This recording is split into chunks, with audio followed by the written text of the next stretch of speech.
महत्वाची बातमी बुलेटिनच्या सुरुवातीलाच आपण पाहणार आहोत आणि ही बातमी लोकलनं प्रवास करणाऱ्या प्रवाशांसाठी महत्वाची आहे। हार्बर मार्गावरील लोकल सेवा विस्कळीत झाल्याचं समजतंय। पनवेल ते सीएसएमटी आणि सीएसएमटी ते पनवेल ही हार्बर लोकल सेवा सध्या विस्कळीत आहे। 15 ते 20 मिनिटं इथल्या लोकल उशिरानं धावतायत। पनवेल स्टेशन बाहेर काम सुरू असताना जेसीबीच्या मुळे वायर तुटल्यानं या लोकल सेवेवर परिणाम झाल्याचं दिसतं आहे।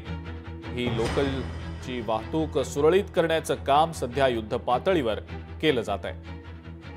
पनवेल ते सीएसएमटी ही हार्बर लाईनवरची लोकल सेवा काहीशी विस्कळीत आहे। 15 ते 20 मिनिटं या लोकल सध्या उशिरानं सुरू आहेत।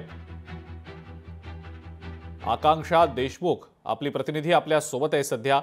आकांक्षा, काय नेमकी अपडेट आहे या सगळ्या संदर्भात? ही वाहतूक नेमकी केव्हा सुरळीत होण्याची शक्यता आहे? नक्कीच गेल्या अर्ध्या तासापासून आपण पाहायला गेलात तर पनवेल ते छत्रपती शिवाजी महाराज या हार्बर लाईनवर लोकल ही खोळंबलेली आहे आणि या सगळ्या गोष्टीचा त्रास आहे जो प्रवाशांना होत आहे। 15 ते 20 मिनिटं उशिराने लोकल धावत आहे। केलं तर पनवेल स्थानकाबाहेर काम सुरू असताना जेसीबीने वायर तोडल्याने हार्बर लाईनवर याचा परिणाम झाला आणि त्यामुळे वाहतूक खोळंबलेली आहे। सध्या या ठिकाणी वाहतूक या ठिकाणी जे काम स्थगित झालेलं आहे त्याचं काम सुरू आहे आणि वाहतूक देखील सुरळीत करण्याचं काम सध्या तरी सुरू आहे। ठीक आहे आकांक्षा, धन्यवाद सविस्तर माहिती दिली त्याबद्दल।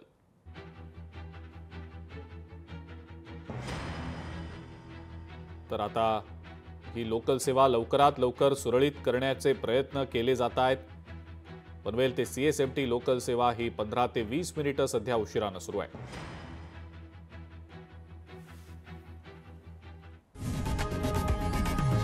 लोकशाही मराठी ऐका, पहा, जागरूक रहा।